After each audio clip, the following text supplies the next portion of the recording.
I woke to the screech of my phone's emergency alert siren. The kind that usually signals a tornado watch or a flash flood. But that night, 3:12 a.m. according to my bleary eyes, there wasn't a cloud in the sky, and the only threat of water was my leaky bathroom faucet. The screen's glow illuminated the dark bedroom, painting the walls pale blue. I blinked, squinted, and finally focused on the glaring text. Emergency alert. Stay inside until further notice. No mention of a storm or a missing child. No mention of a chemical spill or a broken gas line. Just a stark command in bold letters. I rubbed the grit from my eyes and tapped the notification. Nothing else. No details. No explanation. Just a statewide broadcast telling everyone to remain indoors. By the time I got my bearings, my phone had gone silent. The screen locked again, returning me to darkness. Through my half-open curtains, I saw the faint glow of the street lamp outside. All seemed normal, quiet, still. Our suburban cul-de-sac rarely saw any commotion at night. Maybe a stray raccoon or an occasional ambulance siren from the highway, but nothing that would warrant an emergency alert. Despite the oddity of it, I tried to go back to bed. I had an early shift at the bookstore in the morning. Well, more accurately, in a few hours. I was dead tired. My body was craving another 3 hours of sleep. But as soon as I closed my eyes, the what-ifs started swirling. What if there was some real threat? The government doesn't just send out cryptic orders for no reason. I checked online. Absolutely nothing. People in other states were posting pictures of their midnight snacks, memes, and idle chatter. No sign of a national crisis. Another quick scroll. Folks from my city were also confused, reposting screenshots of the same alert. Everyone was asking, what's going on? I was half convinced to ignore it, just brush it off. But something prodded at my mind. I decided to at least peek out of the window. Maybe the cops were patrolling, or maybe a big accident had closed the road. I shuffled over and parted the curtains. A single street lamp cast a sickly orange light across the pavement. My small yard looked the same as ever. A short driveway with my beat-up hatchback, a dying birch tree swaying in the breeze. The rest of the road? Still. Empty. No vehicles. No movement. Just rows of dark houses, lights off, presumably full of sleeping neighbours. I should have gone back to bed, but a sliver of unease made me keep watching the street, scanning for any sign of why we had to stay inside. A few minutes passed. Nothing. My eyelids drooped, and I let the curtains fall back. You're overthinking, I told myself. Go to bed, check the news in the morning. But then, I saw something move outside. A tall figure, but there was something uncanny about it, the way it moved. It stopped at the edge of my property, turning to face my house. They lifted an arm, slowly, as if reaching out. And then, stillness. I felt an intrusive thought. They know I'm watching. An irrational panic flared. Stay calm, I thought. Maybe it's just some random passerby. But why would a random passerby stand at 3 a.m. in front of my yard, arm raised as if to knock from 20 feet away. I willed myself to let the curtain drop, stepping away so they couldn't see me. Another glance at my phone's alert, repeated in my head. Stay inside. I locked the front door and switched off the living room lamp. If someone was outside, better not advertise that I was awake and watching.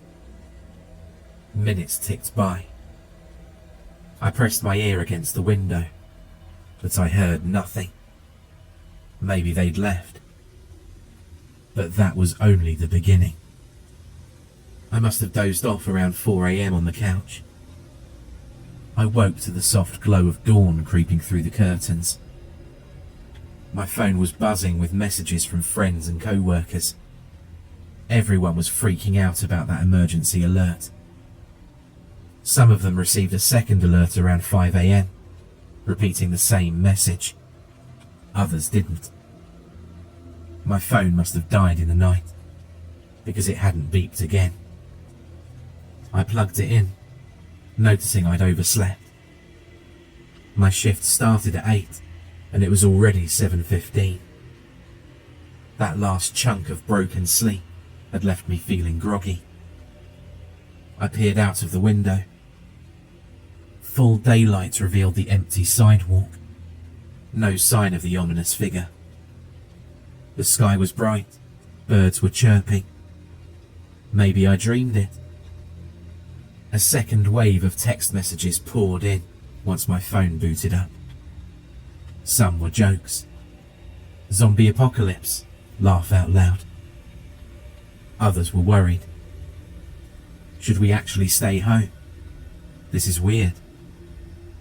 A handful came from my boss, Garrett. We're still open, right? I can't find any official closure notice. Are you coming in? I flicked on the local news. The anchor looked rattled, scanning her teleprompter with wide eyes. She repeated the same lines. That last night, the entire region got an unspecified emergency alert, telling people to remain indoors. The official source was unknown. Neither the state nor the county's emergency management claimed responsibility. There were no obvious disasters. The city police said they had no idea who sent it. A big mystery alert headline scrolled across the bottom of the screen. Still, it was morning, the sun was out, and the city was going about its business. So I forced myself to shower, dress, and drive to work. The bookstore was only 10 minutes away. The roads were busier than I expected for a Monday morning. Everyone was probably anxious, double checking if it was safe to go to the office or bring their kids to school. Outside my window, people bustled, looking around with uneasy glances, as if waiting for the other shoe to drop. At the store, Garrett greeted me with a forced laugh. Heard you almost decided to hide under your bed after that weird message, he joked. I mustered a grin. Yeah, it rattled me. Did you see anything strange outside last night? He shrugged. Slept through it. Woke up, saw the texts, came here. Wish they'd let us know if it was a hoax. I nodded, my mind drifting back to the tall figure. I said nothing, worried that he'd think I was paranoid. We opened the doors, business as usual. Customers trickled in, many discussing the emergency alert in hushed tones. A few claimed to have seen suspicious people wandering their streets overnight, but everyone's stories were vague. Figures in the distance, silhouettes at street corners, no actual confrontation.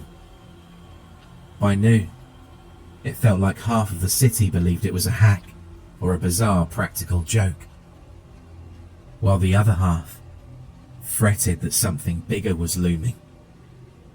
I tried to forget about it and go on with my day. At around 3 p.m, the store was quiet. Garrett had stepped out to grab lunch, leaving me at the register.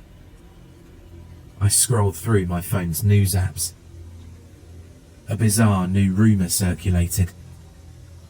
Reports of random people found wandering highways on the outskirts of the city, unresponsive and pale. A few eyewitness accounts described them as if they'd been pulled from a morgue. But mainstream sources insisted it was just an unverified rumour. Then, all at once, my phone vibrated violently with another alert. The same jarring tone as last night. The screen read, "Emergency alert. Remain inside. Lock windows and doors. Avert direct visual contact with unknown individuals." Unknown individuals? What does that mean? This time, there was an explicit mention about not looking at them. My mind flashed to the figure standing outside my house. Maybe this was no hoax. One of the store's overhead TVs, which usually played a silent loop of promotional material, switched to a local news feed. The anchor repeated a breaking story. The city had just reissued an urgent stay-inside order. Government lines were jammed, with no official press conference yet. The anchor's face looked frightened. A handful of customers in the store gasped at their phones. Some tried calling relatives. Others rushed to the windows, peering outside at the sunny sidewalks. A moment later, the city's emergency sirens started wailing. Those massive air raid style sirens that we sometimes test on the first Wednesday of the month, but rarely used otherwise. I glanced around. Did they want us to lock ourselves in the bookstore? For how long? My rational side said maybe it's just a precaution. But a deeper fear came to the fore. This is real. Something's out there. As if reading my mind, one customer, an older man with thick glasses, stepped outside anyway, muttering he had to get home. Another lady followed, phone pressed to her ear, exclaiming she had to pick up her kids. Garrett returned just then, arms full of coffee cups and a bag of sandwiches. He stared at me, the sirens echoing outside. "What the hell's going on?" he asked, voice shaky. I showed him my phone. "New alert, telling us to stay inside." He blinked. "I can't just lock the doors with customers in here, can I?" But within minutes, the few who remained either trickled out in a rush or hid behind shelves, making frantic phone calls. One couple asked if we had a basement or back room to shelter in. This was surreal, like a scene from a disaster movie. Through the glass, the sky remained painfully bright, as if mocking our fear. People scurried along the sidewalks or rushed to cars. I saw a woman across the street yank her child's hand, practically dragging him inside a pharmacy. Everyone was retreating indoors. And then I saw them. Two figures, strolling along the far sidewalk, seemingly unbothered by the commotion. They were tall, though maybe not as tall as the one from last night. But they had the same odd gait, as if each step took effort or had an unnatural grace. I squinted, catching glimpses of pale skin, or maybe it was white clothing. It was too far to tell for sure. I jolted my head away, turning from the window. Already, My mind flashed to that unsettling memory of the figure outside my house. I squeezed my eyes shut, forcing my breath to slow. Don't look directly at them. But how could we avoid it if they came here? Garrett and I decided to close the store early. We flipped the sign to closed and locked the doors. A couple of frightened customers huddled near the back. We told them they could stay as long as they wanted. One young woman, eyes wide, said she lived 2 blocks away, but was too scared to run home. The city sirens kept wailing. Occasionally, they'd pause and then start again. No official broadcast explained the reason, just a repeated text banner on the TV. Stay inside until further notice. We tried to settle in, but an undercurrent of fear kept us from feeling any sense of safety. The overhead lights cast an eerie glow on the shelves lined with novels and journals. The store had big front windows, too big, really. Anyone or anything on the street could peer inside if they wanted. Garrett rummaged around for cardboard or something to cover them, but we only found a couple of large posters, nowhere near enough to block the glass. Should we go in the back room? I suggested. It was a small area where we stored extra inventory. No windows, just one emergency exit that led to the alley. Garrett agreed. We herded the few customers there and locked the door behind us. A single TV in the corner ran a constant news feed. We whispered among ourselves about what might be happening. Some speculated about a chemical spill causing hallucinations or escaped criminals. But that didn't explain the strange figures. Time crawled. The TV presenter repeated the same lines. No official statement except the alert. Numerous sightings of unusual individuals, and widespread phone lines jammed.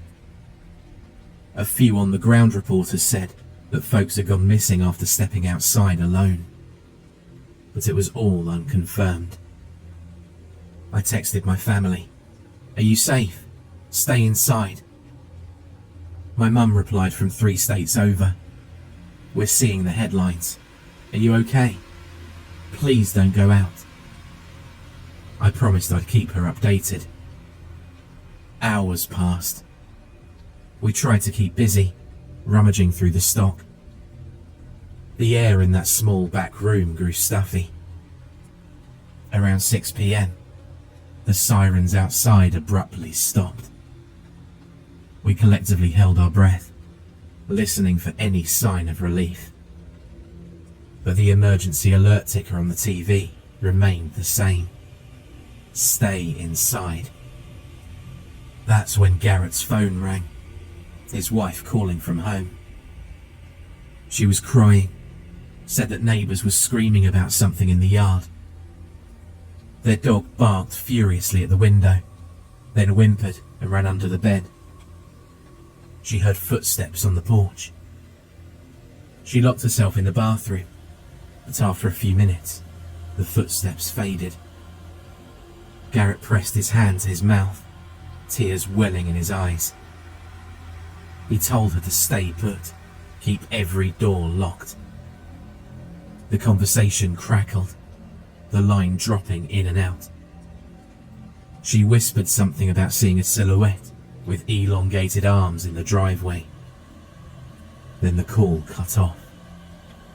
The store's back room felt like a tomb. The customers and I stared at Garrett as he sank onto a box of books, face pale. None of us had any illusions now. Something truly terrible was happening outside. As evening turned to night, the power flickered. If we lost electricity, we'd be sitting in the dark, with no updates, no defense. I rummaged for flashlights in the store's emergency kit. We found one, plus a few dim battery-powered lanterns. We turned the TV volume low and huddled around it, occasionally stepping into the main store area to peer out. The streets were nearly empty, but I saw shapes moving between parked cars or lurking near doorways. A thought struck me. The city is full of these unknown individuals, drifting around, waiting. For what? At about 9 p.m, another alert buzzed on my phone. Emergency alert. Shelter in place. Do not engage with outside presences. Do not make prolonged eye contact. One of the customers, an older lady named Naomi, started weeping softly. "We're sitting ducks here," she murmured. "I should have gone home hours ago." Garrett tried to comfort her, though he looked equally spooked. "Better to stay put than to wander the streets," he said. We rummaged for food. Just a few vending machine snacks and bottled water. We split them among the 5 of us. The local news looped the same warnings. The anchor, face drawn with fatigue, mentioned that the phenomenon seemed citywide. No, statewide. Reports poured in from all corners. Sightings of tall, silent figures, some with unnatural features. People who got too close either vanished or were found catatonic. Outside, the night had deepened. The store's windows, uncovered, gave me a partial view of the block. Occasionally, I'd see a figure cross the road or stand beneath the flickering light. They never rushed, never ran, just slow, purposeful movements. One time, around midnight, I nearly yelped. A face pressed against the glass from outside. By the time I dared to peek up, the face was gone, leaving only a slight fog on the window. I returned to the back room, trembling, and told the others we had at least one visitor. Naomi turned whiter than a sheet, muttering prayers under her breath. "Why aren't they breaking in?" the young woman with us, Tamara, asked, voice shaking. None of us had an answer. Maybe they were content to roam unless provoked, or they required something else to enter a building. The speculation felt maddening. It was around 2 a.m. when the power went out completely. One moment, the TV was still broadcasting shaky updates from a half-lit newsroom. The next, everything blinked off. We flicked on flashlights, cursing. The store was plunged into darkness. A tense hush fell over us. We heard distant sirens, far away. In that silence, we heard a noise coming from the store's main area. We huddled close, deciding what to do. Should we remain in the back, or try to see if someone was inside? Garrett whispered, "If they get in, we'll hear them. We should barricade the hallway." We all agreed. We stacked boxes and furniture near the door leading into the main store, forming a makeshift blockade. Then we waited. The noises grew in volume. The door handle started to turn. Naomi stifled a scream behind her hand. We pointed flashlights at the door. Then, a voice, soft and scratchy, spoke from the other side. "Hello?"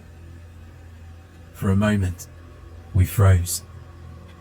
The voice sounded almost normal, a middle-aged man. It coughed. "Anyone in there? I need help." Garrett frowned. "A trick," he mouthed at me. I shrugged. I wasn't sure what to think. The voice resumed, trembling. Please, my name's Sam. I'm not one of them. I got stuck outside when the lights died. Tamara flicked her gaze to me. Her lips formed silent words. We can't be sure. But something about the desperation in that voice tugged at my empathy. If it was a real person, we couldn't just leave him there to be discovered by those things. Cautiously, Garrett approached the barricade. How do we know you're human? He asked softly. A pause, and then a miserable laugh. I don't know. I can tell you the store manager's name is Garrett, right? I saw his name tag once. Heard he'd stay open late. I recognized him behind the counter. Please. Garrett's eyes widened. He nodded to us, uncertain. We started moving boxes aside. If this was a trap, we'd be letting in God knows what. But Sam's voice cracked. They're out there, man. They're just standing around like they're waiting for something. Finally, we opened the door a crack. Our flashlight swept across a hunched man in his 30s, bearded, soaked in sweat. He held up shaking hands. I won't hurt you, I swear. We ushered him in, resealing the barricade. He collapsed on the floor, panting. Once he caught his breath, he told us how he'd tried to find shelter in a nearby diner, but it was locked. He saw the bookstore had lights earlier, so he came here. Then the power died, and he found the door locked. I heard them in the street, he whispered. They hissed or something. Then, one turned its head real weird. I've never seen anyone do something like that before. A heavy silence fell. It matched the rumours we'd heard. Some might appear vaguely human, others more hideous. Sam said he'd managed to slip around the side. The front door was intact, but he forced the back door's latch with a metal rod, hence the scraping we heard. We gave him water. He joined our group, but no one slept that night. At around 6:30 a.m, morning light filtered through the high windows of the main store. Maybe it was delusion, but we hoped that maybe things would be back to normal in the daytime. But as we peeked out, we saw the street still littered with silent shapes. Some hunched figures leaned against lampposts. Others paced back and forth. One bold person across the street apparently tried leaving their building. The moment they stepped onto the sidewalk, a tall figure drifted closer. The resident froze, then ducked back inside, slamming the door. The creature just stood there, as though it was guarding the block. Our phones buzzed with more texts from family and friends. Meanwhile, footage circulated online of entire neighbourhoods being overrun by these things. Some dared to film them from rooftops or second-story windows. Many wore tattered clothing, as if they'd once been normal humans, but had decayed or changed. Rumours flew about how direct eye contact or speaking to them caused people to vanish. We realised we couldn't stay in the bookstore forever. We had minimal food, no power, and every passing hour weighed on us. Garrett was desperate to check on his wife. Sam wanted to find a safer location, maybe the city's emergency shelter. But how could we travel the streets if these creatures roamed freely? Finally, we formed a plan. Wait until midday, see if they leave. Some accounts online said the creatures wandered more at night. If they still lingered, We'd try escaping through the alley, maybe make it to Garrett's car. He'd parked a few blocks away though. That alone felt risky. Alternatively, I had my hatchback at home, but that was half a mile away. Time moved on. The creatures outside didn't disperse as quickly as we'd hoped. Some meandered off, but new ones appeared. In bright daylight, seeing them was even more unsettling. They drifted from yard to yard, occasionally tilting their heads as if listening. By noon, Sam peered through the front window. "Looks like there's only one on this block," he said, pointing to a figure near the pharmacy across the street. A tall, stooped shape, wearing something like a dirty coat. "If we're fast, maybe we can slip into the alley." We debated for an hour longer, paralyzed with indecision. Finally, necessity won out. Naomi was diabetic. She had medication at her apartment. She'd missed doses, and we were worried for her health. She needed to get home or to a hospital. So around 1 p.m, we mustered our courage. We unbarricaded the back room door, stepping into the main store. I looked out. The lone figure across the street paced back and forth, oblivious to us. For now. The sidewalk near the bookstore was empty. We quietly unlocked the back door that Sam had forced earlier. The alley was narrow. Our group moved in a tight formation, scanning for threats. The air smelled of garbage and stale rain. We reached the end of the alley, peeking onto the side street. No creatures in sight, just abandoned cars. In the distance, a hum, like thousands of quiet murmurs. We advanced slowly, with Naomi clutching my arm for support. Then, from behind a dumpster, something rose. I stifled a gasp. It was small, child-sized, but hunched. The face was partially hidden by matted hair. It let out a faint, ragged exhale, turning large, dark eyes on us. We didn't dare move. My mind screamed at me, "Don't make eye contact." But it was too late. Its gaze caught me. A wave of disorientation hit. The creature's eyes were deep, swirling with blackness. My vision swam as if I might faint. Instinctively, I looked away, focusing on the pavement. My ears rang. Sam grabbed my shoulder, tugging me forward. The small creature didn't shriek or attack. It just watched, as though curious. We half ran, half stumbled away. The child thing made a soft, pitiful moan, but didn't follow. We hurried down a side street, heading towards Garrett's car. He insisted on checking on his wife.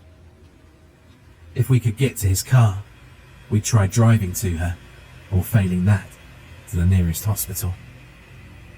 Rounding the corner, we spotted the row where Garrett had parked. The block was eerily silent, every house shuttered. The creatures had to be lurking somewhere.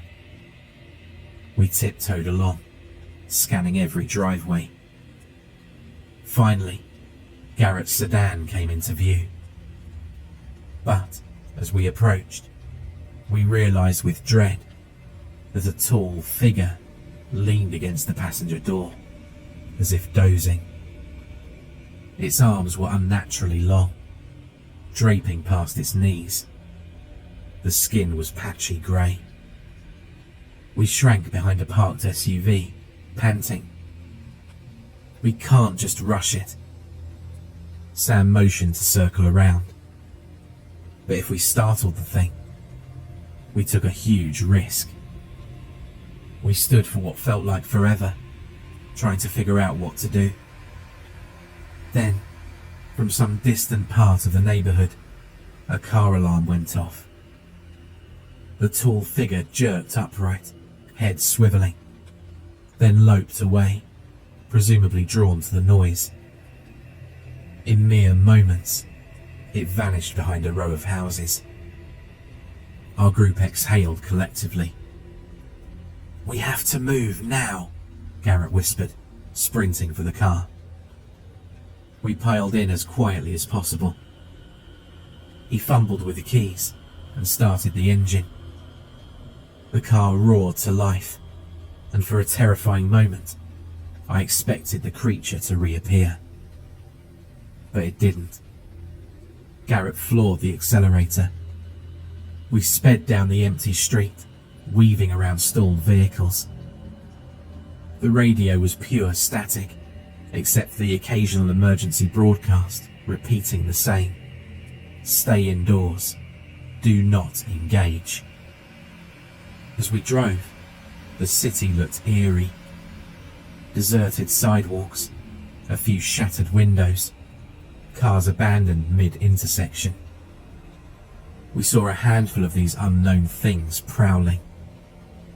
Some stood in clusters, heads tilted skyward. Some crouched near doorways. The sense of dread was overwhelming. He managed to navigate near his neighbourhood. The roads had debris, fallen branches, scattered trash. We spotted a police cruiser, driver's door flung open, no sign of the officer. When we arrived at Garrett's house, a modest single-storey home, we found the front window shattered and the door open. He ran out of the car, calling his wife's name. The rest of us followed.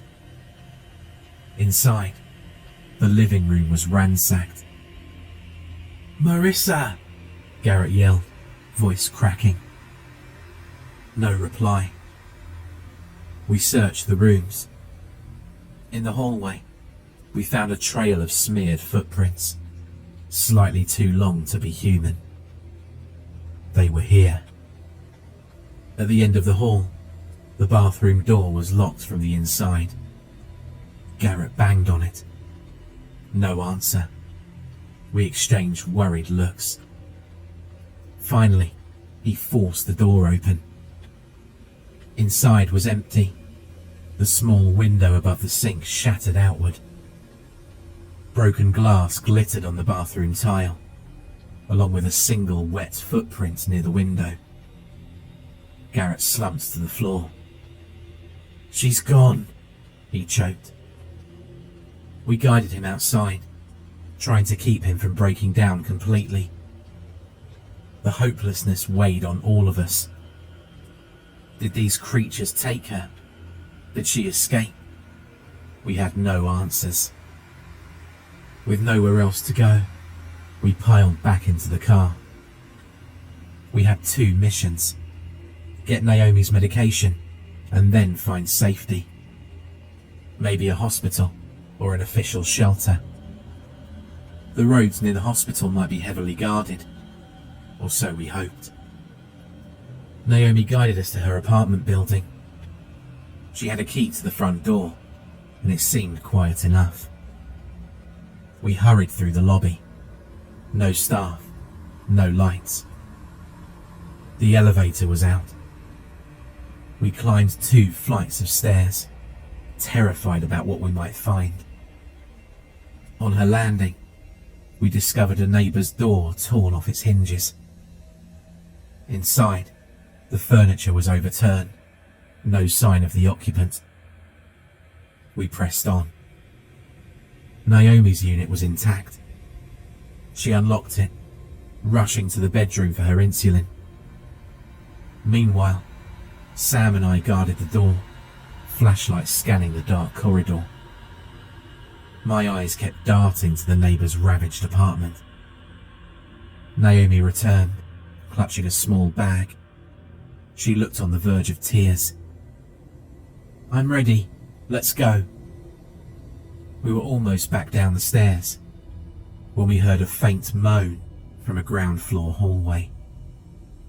As we approached the ground floor, there it was.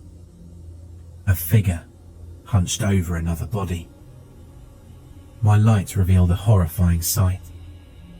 The body was a woman, presumably a resident, her eyes open and blank.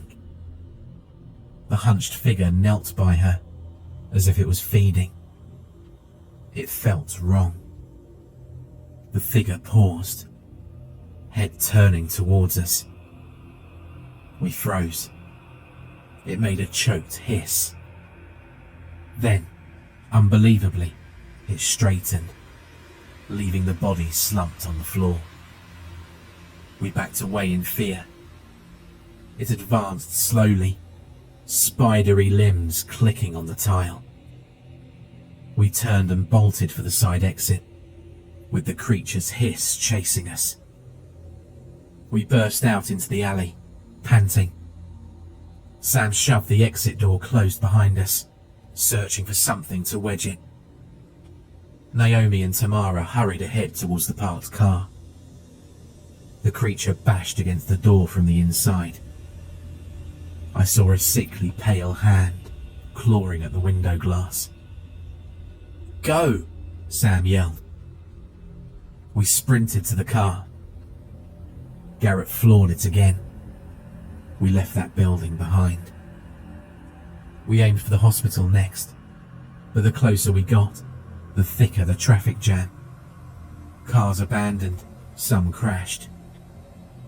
The roads were impassable near the final blocks, so we parked in a side street. A few helicopters buzzed overhead, but I couldn't tell if they were news or military. The entire city felt on the brink of collapse.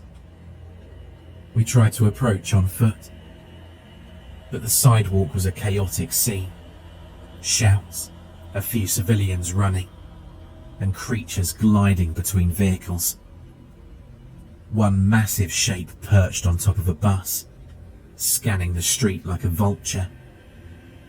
We took cover behind an overturned mail truck and weighed our options. Sam peered around the corner. "No way we're getting in there without running into them," he said, voice tense. Naomi sank to her knees, tears trailing down her cheeks. "Where do we go then? There's no official place for us to go." Tamara checked her phone. Some rumours pointed to a makeshift evacuation point at the sports stadium downtown, but no one could confirm. Others said that certain highways were barricaded by the National Guard. We had no guarantee we'd be safer anywhere else. We were starting to feel exhausted. We'd been awake for nearly 2 days. Garrett stared into the distance, still reeling from his wife's disappearance. At that moment, we heard a screech overhead. We all looked up to see a helicopter spinning out of control above the hospital. Thick black shapes clung to its landing rails. Humanoid forms that should never have been able to reach such a height. The chopper veered, trailing smoke, then vanished behind a building. A distant crash, then silence. It was clear that the city had been lost. We had to think about our own survival. We decided to escape from the hospital district and head for the outskirts. Maybe we could find a less infested area, or even slip onto a rural highway. The plan was desperate, but staying in the city felt hopeless. We hurried back to the car. The creatures that once were scattered now seemed more numerous, drifting at intersections, standing on rooftops. Some parted or shrank away when we approached in the car. Others just stared blankly. That blank stare felt hungry. As we navigated side streets, the The emergency alert buzzed once more. Final warning. Extreme caution. Remain indoors. Evacuation not guaranteed. Protect yourself. A final note flashed. Visibility triggers aggression. Eye contact sets them off. That matched the rumours. But we had no choice except to keep driving. Past burned out storefronts, over a collapsed traffic light. We once had to slam on the brakes to avoid hitting a group of them, standing in the middle of the street, gazing skyward. The group parted slightly, allowing us to pass, never lowering their heads. Eventually, we reached a quieter stretch of road leading towards farmland. The sun dipped low, painting the sky with purples and reds. We were running out of daylight again. Naomi fiddled with the radio, searching for signals. Only static, and occasional bulletins advising people to stay put. We spotted a boarded up gas station. We needed fuel. We pulled in, scanning for threats. The place looked deserted. Sam and I hopped out. We both had guns that we'd taken from a ransacked police cruiser. We forced the station door, finding the inside dark. We rummaged around for anything useful. Bottled water, snacks, batteries. The generator for the pumps was off, but a manual override let us siphon enough fuel to fill the car.